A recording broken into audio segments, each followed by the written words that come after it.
Hello everyone, आप सभी का स्वागत है आपके अपने YouTube channel I L from can two I पर।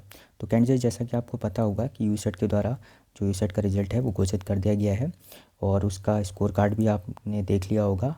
और उसके बाद उन्होंने साथ में ही क्या किया है कि एक पीडीएफ भी अटैच कर रखी है जो कि आपको वेबसाइट पे मिल जाएगी यूसेट के प्रेस नोट से करके। तो उसमें जिन लोगों के रोल नंबर मेंशन है वही फाइनली अंतिम रूप से क्वालिफाइड माने जाएंगे। अब उन सब कैंडिडेट्स को क्या करना है, अपने डॉक्यूमेंट्स को यूसेट एजेंसी को भेजना है। उन डॉक्यूमेंट्स को भेजने के बाद ही यूसेट एजेंसी आपको क्या करेगी, सर्टिफिकेट रिलीज़ करेगी। देखिए, स्कोर कार्ड की कोई वैल्यू नहीं है, स्कोर कार्ड का कोई औचित्य नहीं रह जाता। अल्टीमेटली पूरे लाइफ टाइम के लिए आपका वो सर्टिफिकेट वैलिड होगा, ठीक है। तो और उस जो यूसेट का जो सर्टिफिकेट है उसकी जो वैलिडिटी होती है वो लाइफ टाइम होती है। तो आप इस इशू को सीरियसली ले लीजिएगा, क्योंकि अगर आप डॉक्यूमेंट सबमिट नहीं करेंगे वहाँ पर, या आप अपने डॉक्यूमेंट्स को प्रॉपर रूप से या सही तरीके से एक निर्धारित समय सीमा जो यूसेट एजेंसी के द्वारा दी गई है उसमें आप नहीं भेजते हैं, तो आपका सर्टिफिकेट रिलीज़ नहीं होगा। तो आप इस वीडियो को पूरा स्टार्टिंग से लेकर लास्ट तक ज़रूर देखिएगा। और वैसे मैंने पहले भी इस टॉपिक पे वीडियो प्रोवाइड की हुई है, लेकिन उसके बाद भी काफ़ी सारे कैंडिडेट्स के कमेंट्स आ रहे हैं कि उनको कहीं ना कोई डाउट्स हैं। तो वो सारे डाउट्स मैं आज की वीडियो में क्लियर कर दूंगा। तो लेकिन आप इस वीडियो को पूरा लास्ट तक ज़रूर देखिएगा, तभी आप पूरा प्रोसीजर को समझ पाएंगे। और फिर आप जो भी उसके अलावा अगर आपका कोई क्वेरी बनती है या कोई कमेंट बनता है तो आप मुझे कमेंट के माध्यम से या मेरे इंस्टा पेज के माध्यम से मुझसे कंसल्ट कर सकते हैं। देखिए, डॉक्यूमेंट सबमिशन एक बहुत इंपॉर्टेंट प्रोसेस है, क्योंकि इसके बिना आपका जो यूसेट का सर्टिफिकेट है वो रिलीज़ नहीं किया जाएगा। तो देखिए, जिस दिन यूसेट का रिज़ल्ट आया था उस दिन यूसेट के द्वारा एक प्रेस नोट भी जारी किया गया है। अगर आपने इसको देखा हो तो जो स्क्रीन पे आपको दिख रहा है वो वही प्रेस नोट है। तो इसमें साफ साफ लिखा है, अगर आप इसको देखेंगे, कि उपरोक्त अभ्यर्थियों को प्रमाण पत्र प्राप्त करने हेतु प्रमाण पत्र सक्षम राजपत्रित अधिकारी यानी गजेटेड ऑफिसर से प्रमाणित कराकर स्पीड पोस्ट के माध्यम से मेंबर सेक्रेटरी उत्तराखंड राज्य पात्रता परीक्षा 2024 द हर्मिटेज कुमाऊं विश्वविद्यालय को दिनांक 22 मार्च 2023 तक अनिवार्य रूप से प्रेषित किया जाना है। देखिए, इन्होंने डॉक्यूमेंट्स के शॉर्ट में बता भी रखा है कि क्या क्या भेजना है। मैं आपको पूरा डिटेल बताऊंगा कि कौन कौन से डॉक्यूमेंट्स आपको भेजने हैं और किस तरीके से भेजने हैं। तो देखिए, पहला जो है इन्होंने लिख रखा है कि जो यूसेट का जो एडमिट कार्ड था उसकी कॉपी। दूसरा है कि जो भी आपके क्वालिफाइंग सर्टिफिकेट्स होंगे, ठीक है, यानी अर्हता पात्रता परीक्षा यानी यूजी पीजी जो भी आपका होगा। तीसरा, विवाहित अभ्यर्थी के नाम में परिवर्तन के संबंध में एक डॉक्यूमेंट है। चौथा है आरक्षित वर्ग के जो भी आपने कैटेगरी क्लेम किया होगा उससे संबंधित। तो देखिए, ये सारे सर्टिफिकेट्स किस तरीके से भेजने हैं ये मैं आपको बताता हूँ। इसके साथ ही आपको ये भी ध्यान में रखना है कि ये तो उन्होंने शॉर्ट में यहाँ पर बता रखा है कि कौन कौन से डॉक्यूमेंट्स भेजने हैं, लेकिन इससे पहले यूसेट का अगर आपने इन्फॉर्मेशन ब्रोशर को देखा होगा तो मैं आपको वो भी दिखा देता हूँ कि यूसेट के इन्फॉर्मेशन में भी ये बात लिखी हुई, इन्फॉर्मेशन ब्रोशर में भी ये बात लिखी हुई थी कि आपको कौन कौन से सर्टिफिकेट्स वहाँ पर भेजने हैं, ठीक है। तो अगर आप इसको देखेंगे तो यहाँ पर भी ये बात पूरी पूरी मेंशन की गई थी यूसेट का जो इन्फॉर्मेशन ब्रोशर रिलीज़ हुआ था जब इसके फॉर्म आए थे।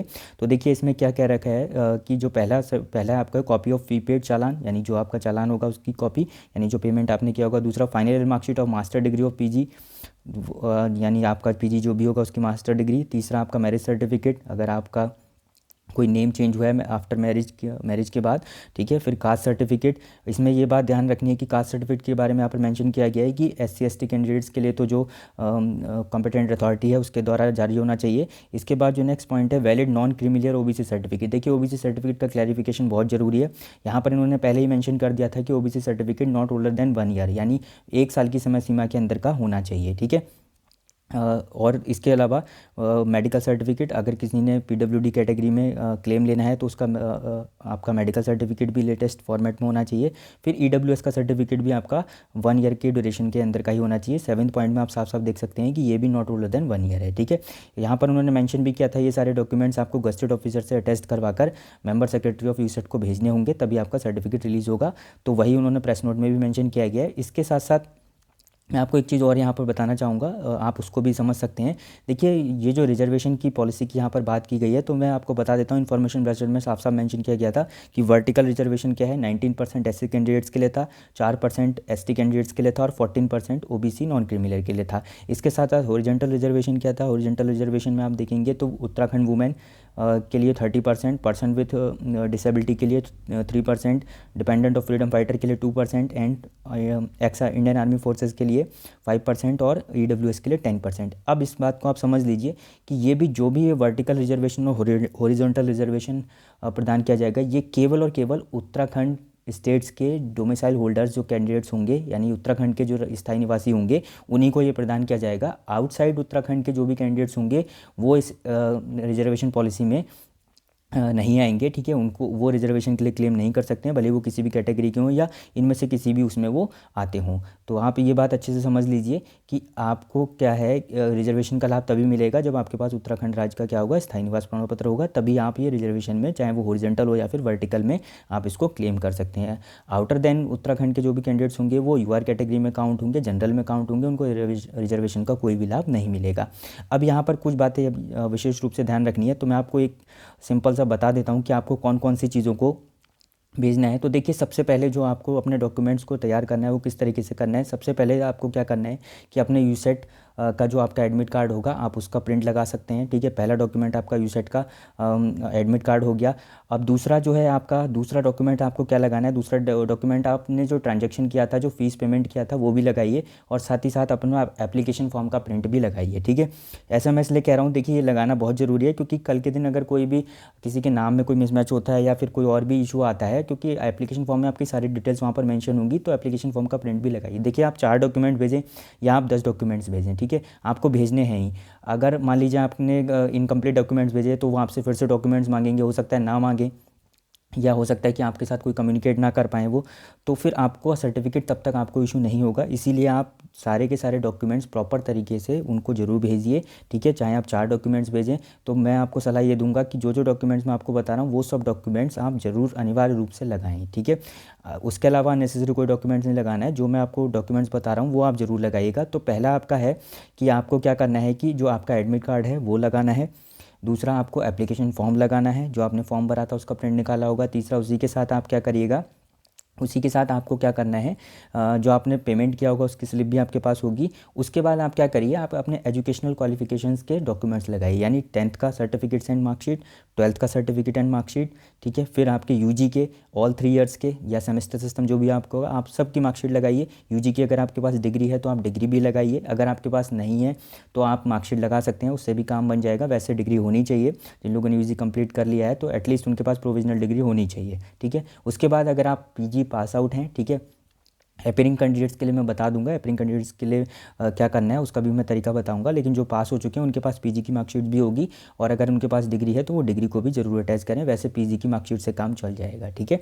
अगर आपके पास नहीं है, ठीक है, तो अगर आपके पास प्रोविजनल है तो आप प्रोविजनल डिग्री लगा सकते हैं, नहीं है तो आप पीजी की ऑल सेमेस्टर्स या ईयर सिस्टम जो भी आपका रहा होगा वो आप ज़रूर लगाएँ, उसमें उसकी मार्कशीट आपको ज़रूर लगानी है उसके साथ, ठीक है। तो ये तो आपके एकेडमिक डॉक्यूमेंट्स हो गए। इसके बाद हम बात कर लेते हैं कि आपको, अगर आप किसी कैटेगरी में आते हैं या आप रिजर्वेशन का लाभ लेना चाहते हैं, आपने क्लेम कर रखा है फॉर्म में, ठीक है, तो आपको क्या करना है। अगर मान लीजिए आप SC ST से कैटेगरी से बिलोंग करते हैं तो आपको अपना SC और ST का जो उत्तराखंड गवर्नमेंट का प्रिस्क्राइब्ड फॉर्मेट है उस पर बना हुआ सर्टिफिकेट आपको लगाना है। इसमें कोई रेस्ट्रिक्शन नहीं है कि ये कितना पुराना होना चाहिए, कभी का भी होगा आपका चल जाएगा। दूसरा आपका इसमें कि OBC कैंडिडेट्स, यहाँ पर विशेष रूप से ध्यान रखें कि OBC कैंडिडेट्स को क्या करना है, जो भी अपना सर्टिफिकेट लगाना है वो विद इन 1 ईयर ड्यूरेशन का होना चाहिए। अब इसमें एक कॉन्ट्रडिक्शन ये आ रहा है, क्योंकि उत्तराखंड गवर्नमेंट की जो पॉलिसी है वहाँ पर ये बात मेंशन कर दी गई है कि 3 साल के लिए OBC का सर्टिफिकेट वैलिड होगा। तो ऐसे कैंडिडेट्स को मैं ये सलाह दूंगा कि अगर आपके पास 3 साल की ड्यूरेशन, यानी आज की डेट में आपका OBC सर्टिफिकेट वैलिड है, फॉर्म भरते हुए आपका OBC सर्टिफिकेट वैलिड है, तो आप वो लगा सकते हैं, वो कंसिडर हो जाएगा। और आप ये भी कर सकते हैं कि आप उसको नया बनाने की कोशिश करिए, उसके बेस पर आपका 10 से 15 दिन में नया सर्टिफिकेट भी बन जाएगा। या अगर वो सर्टिफिकेट नहीं बना रहे हैं तो आप तहसील में जाकर उनसे एक अंडरटेकिंग ले सकते हैं कि आज की डेट में जो आपका सर्टिफिकेट है, पुराने सर्टिफिकेट के बेस पर ही वो आपको एक अंडरटेकिंग दे देंगे कि आपका जो सर्टिफिकेट है वो आज की डेट में वैलिड है, वो भी आपका वहाँ पर चल जाएगा। तो OBC कैंडिडेट्स को मेरी यही सलाह है कि आप कोशिश करिए आप अपना नया बनाने की, ठीक है। अगर आप बन जा रहा है तो बहुत अच्छी बात है, क्योंकि आपके पास अभी सफिशिएंट टाइम है। और अगर नहीं बन रहा है तो आपका, अगर वो 3 साल की ड्यूरेशन के क्राइटेरिया में फुलफिल हो रहा है तो आप उसको लगा सकते हैं, ठीक है। इसके बाद जो PWD कैंडिडेट्स हैं, PWD कैंडिडेट्स में जिन्होंने क्लेम कर रखा है वो अपना मेडिकल सर्टिफिकेट्स प्रोवाइड जरूर करें। और जो EWS के कैंडिडेट्स हैं वो विद इन 1 ईयर की ड्यूरेशन का EWS सर्टिफिकेट जरूर यहाँ पर लगाएंगे। इसके अलावा कुछ और डाउट्स भी हैं, मैं आपको बता देता हूँ। अब जैसे ये तो वर्टिकल रिजर्वेशन की यहाँ पर बात हो गई, अब हॉरिजॉन्टल रिजर्वेशन की हम यहाँ पर बात कर लेते हैं कि हॉरिजॉन्टल रिजर्वेशन क्लेम करने के लिए आपको कौन से डॉक्यूमेंट्स लगाने हैं। तो देखिए, हॉरिजॉन्टल रिजर्वेशन में सबसे पहले तो आपका वुमेन का है, तो उत्तराखंड गवर्नमेंट यानी उत्तराखंड जो स्टेट गवर्नमेंट की पॉलिसी है उसके अकॉर्डिंग हॉरिजॉन्टल रिजर्वेशन यहाँ पर 30% दिया जा रहा है। तो क्या करना है कि ऐसे सभी कैंडिडेट्स जिनके पास उत्तराखंड का स्थायी निवास प्रमाण पत्र है और वो उत्तराखंड वुमेन का लाभ लेना चाहते हैं, ठीक है, जो जितने भी वुमेन कैंडिडेट्स हैं, ठीक है, वो उत्तराखंड का डोमिसाइल जरूर लगाएं। देखिए वुमेन के लिए कोई अलग से सर्टिफिकेट आपको नहीं मिलता है, ना ही सरकार जारी करती है और ना ही कोई और एजेंसी जारी करती है। तो उनको क्या करना है, आप अपना स्थायी निवास प्रमाण पत्र लगाइए, ठीक है। आपने जब फॉर्म भरा होगा उसमें आपने वुमेन कैटेगरी फिल करी होगी, तो उसी के बेस पर आपका वुमेन 30% कैटेगरी में वो क्लेम माना जाएगा, ठीक है। दूसरा पीडब्ल्यूडी का आपको पता ही है, मैंने बताया ऊपर सर्टिफिकेट लगानी है। डिपेंडेंट ऑफ फ्रीडम फाइटर वाला सर्टिफिकेट भी प्रिस्क्राइब फॉर्मेट में आपको लगाना पड़ेगा, उसके साथ आप डोमिसाइल सर्टिफिकेट भी लगाएंगे। एक्स इंडियन आर्म फोर्सेस का सर्टिफिकेट भी आपको लगाना होगा, ठीक है। वो जनरली इंडियन आर्म फोर्सेस का सर्टिफिकेट जहाँ कहीं से भी जो भी जॉब में होंगे, ठीक है, वो उनके रीजनल ऑफिस बने होते हैं, वहाँ से वो सर्टिफिकेट रिलीज़ हो जाएगा जिस भी सर्विसेज में वो रहे होंगे। और ईडब्ल्यूएस का सर्टिफिकेट प्रिस्क्राइब फॉर्मेट में आपको लगाना है। तो ये ध्यान रखना है कि अगर आप कोई भी यानी हॉरिजॉन्टल रिजर्वेशन या वर्टिकल रिजर्वेशन में से किसी भी रिजर्वेशन का लाभ लेना चाहते हैं तो उसके लिए मस्ट क्या है कि आपका उत्तराखंड का राज्य का स्थायी निवासी होना जरूरी है। तो इसीलिए सारे कैंडिडेट से मैं यही कहूँगा कि जो उत्तराखंड से बिलोंग करते हैं और जिनके पास उत्तराखंड राज्य का स्थायी निवास प्रमाण पत्र है, वो उत्तराखंड का स्थायी निवास प्रमाण पत्र भी अपने डॉक्यूमेंट्स के साथ जरूर लगाएं, ठीक है। तो एक सर्टिफिकेट आपका ये हो गया। अभी मैं चेक लिस्ट में आपको दोबारा से बता दूंगा कौन कौन से सर्टिफिकेट्स वहाँ पर हो चुके हैं, ठीक है। तो देखिए अब इसके बाद क्या करना है, आप सबको इन सारे डॉक्यूमेंट्स को किस तरीके से अरेंज करना है ये मैं आपको बता देता हूँ। देखिए सबसे पहले तो आपको क्या करना है कि अपना एडमिट कार्ड का प्रिंट, दूसरा एप्लीकेशन फॉर्म का प्रिंट, तीसरा आपका चालान का प्रिंट, ठीक है, और फिर आपका एजुकेशनल क्वालिफिकेशंस आपकी जो होगी 10th से लेके पीजी तक के सारे डॉक्यूमेंट्स, ठीक है। उसके बाद आपका अगर आप किसी कैटेगरी में क्लेम करना चाहते हैं तो कैटेगरी का, ठीक है, और अगर आप किसी हॉरिजॉन्टल कैटेगरी में या हॉरिजॉन्टल रिजर्वेशन का लाभ लेना चाह रहे हैं तो उसका सर्टिफिकेट, साथ ही साथ स्थायी निवास प्रमाण पत्र। अगर आप रिजर्वेशन पॉलिसी का लाभ लेना चाह रहे हैं तो आपके पास स्थायी निवास प्रमाण पत्र होगा। स्थायी निवास प्रमाण पत्र केवल और केवल उत्तराखंड के कैंडिडेट्स को ही लगाना है जिनके पास उत्तराखंड का स्थायी निवास प्रमाण पत्र होगा। तो ये सब डॉक्यूमेंट्स आपको क्या करने हैं, एक प्रॉपरली एक टैग कर लीजिए, ठीक है। और हाँ, इसमें से सारे डॉक्यूमेंट्स, ये सभी डॉक्यूमेंट्स आपके गस्टेड ऑफिसर से अटैच होने चाहिए। अब सब में कौन कौन से डॉक्यूमेंट्स आपके गस्टेड ऑफिसर अटैच करेंगे, गस्टेड ऑफिसर कौन होते हैं ये मैं आपको पहले की वीडियो में बता चुका हूँ।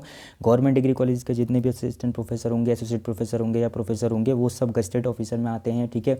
गवर्नमेंट इंटर कॉलेज के जो प्रिंसिपल होंगे, ठीक है, वो गस्टेड ऑफिसर की कैटेगरी में आते हैं। आपके जो गवर्नमेंट डॉक्टर्स होते हैं वो गस्टेड ऑफिसर में आते हैं। तो आप किसी भी गस्टेड ऑफिसर से उन डॉक्यूमेंट्स को अटैच करा सकते हैं, सत्यापित करा सकते हैं। अब वो कौन कौन से डॉक्यूमेंट्स को आपके सत्यापित करेंगे, देखिए वो आपका एप्लीकेशन फॉर्म सत्यापित नहीं करेंगे, ठीक है, आपका एडमिट कार्ड को वो सत्यापित नहीं करेंगे। वो केवल और केवल आपके एजुकेशनल सर्टिफिकेट्स और जो कैटेगरी क्लेम के सर्टिफिकेट्स हैं वो ओरिजिनल देखकर उसको क्या करेंगे, वेरीफाई कर देंगे। तो आप समझ लीजिए कि कौन कौन से डॉक्यूमेंट्स आपको गस्टेड ऑफिसर से कराने हैं।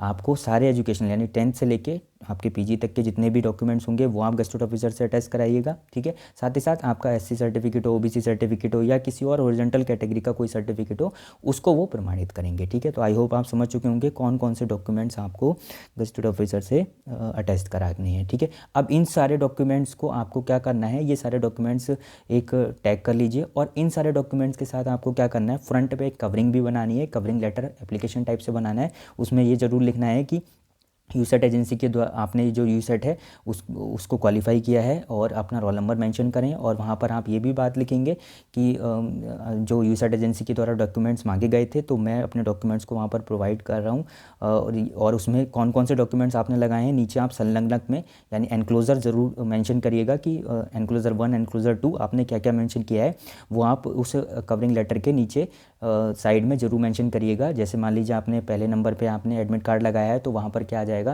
आपका एनक्लोजर 1 क्या आ जाएगा, एडमिट कार्ड, वहाँ पर आप मेंशन करिए। दूसरे पे आप एप्लीकेशन फॉर्म लिख दीजिए। और साथ ही साथ आपको क्या करना है कि उसी कवरिंग लेटर पे अपना name, mobile number, email ID और कंप्लीट एड्रेस आप वो दीजिएगा जहाँ पर आपका सर्टिफिकेट ऑफलाइन रूप से बाई पोस्ट आ सके। ये भी आप जरूर मेंशन करिएगा। ये मैं इसलिए कह रहा हूँ क्योंकि अगर आपके डॉक्यूमेंट्स में कोई भिन्नता पाई जाती है या कोई डॉक्यूमेंट्स क्लैरिफाई करने में उन्हें समस्या होती है तो अगर आपने वहाँ पर नंबर मेंशन किया होगा, अपनी मेल आईडी मेंशन की होगी तो वो कम्युनिकेट आपको कर सकते हैं। इससे आपके लिए ही फ़ायदा रहेगा, तो आप ऐसा ज़रूर कीजिएगा। तो ये आपको हर कैंडिडेट को करना है, ठीक है।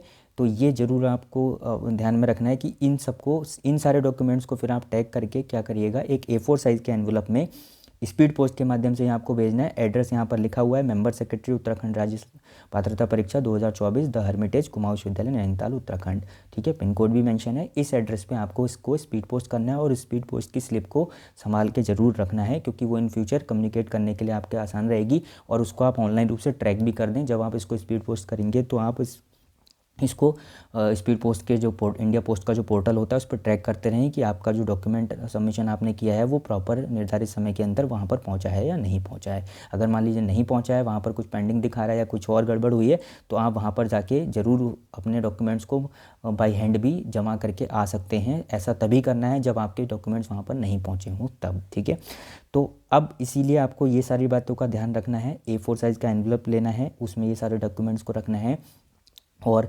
ये सारे डॉक्यूमेंट्स मैंने आपको बता दिए कौन से डॉक्यूमेंट्स गेस्टेड ऑफिसर से अटैच कराने हैं और कौन कौन से डॉक्यूमेंट्स आपको लगाने हैं।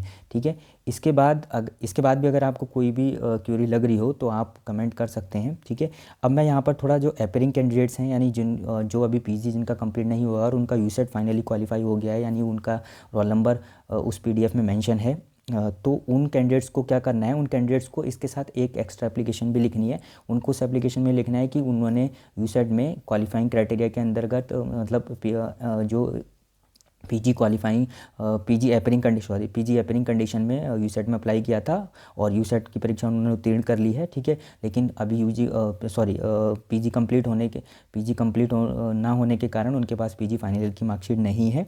तो ऐसे में जब भी उनका पीजी का रिजल्ट जारी किया जाएगा तो वो रिज़ल्ट वो वहाँ पर उपलब्ध कराएंगे और उसके बाद उनको यूसेट का सर्टिफिकेट प्रदान कर दिया जाए। ठीक है, ये एप्लीकेशन आप ज़रूर लिखें और तब तक उनका सर्टिफिकेट, ये लाइन भी वहाँ मेंशन करें, तब तक उनका सर्टिफिकेट होल्ड कंडीशन में रखा जाए। तो ये भी आपको जरूर मेंशन करना है वहाँ पर। ये उन कैंडिडेट्स के लिए है जो एपरिंग कंडीशन में होंगे, जो भी पीजी एपरिंग में होंगे। ठीक है, ये एप्लीकेशन वो ज़रूर मेंशन करें, नीचे अपना नाम और डिटेल्स वगैरह ज़रूर मेंशन कर दें वहाँ पर, रोल नंबर वगैरह ये ज़रूर करें। ठीक है, और उसको भी स्पीड पोस्ट से वहाँ पर भेजें। इसके अलावा उनको बाकी, देखिए पीजी की फाइनल ईयर की मार्कशीट नहीं होगी, बाकी डॉक्यूमेंट्स आपके पास होंगे, वो ज़रूर भेजने हैं आपको। ठीक है, केवल पीजी फाइनल ईयर की मार्कशीट आपके पास नहीं होगी, बाकी डॉक्यूमेंट्स आपको उसी तरीके से भेजने हैं जैसे बाकी कैंडिडेट्स को भेजने हैं। तो एपरिंग वाले स्टूडेंट्स इस बात का ध्यान रखेंगे। तो आई होप मैंने आपको ये सारी बातें बता दी हैं, तो आप इनका फॉलो ज़रूर कीजिएगा और इसको समय सीमा के अंदर आप ज़रूर भेज दीजिएगा। ठीक है, जो भी इसमें डेडलाइन दी गई है कि 22 मार्च, उससे पहले आप इसको ज़रूर फॉरवर्ड कर दीजिएगा। ठीक है, और इस वीडियो को आप ज़्यादा से ज़्यादा लोगों को शेयर कीजिएगा, जिससे मैक्सिमम लोगों को ये जानकारी मिल सके और उनका यूसेट का सर्टिफिकेट उनको प्राप्त हो सके। ठीक है, तो वीडियो अगर पसंद आया हो तो इसको लाइक ज़रूर कीजिएगा और चैनल को सब्सक्राइब ज़रूर कीजिएगा, ताकि इन फ्यूचर इससे रिलेटेड या हायर एजुकेशन या किसी भी अन्य इन्फॉर्मेशन से रिलेटेड वीडियो अगर मैं कोई पोस्ट करूं तो वो आपको प्राप्त हो सके। Thank you so much.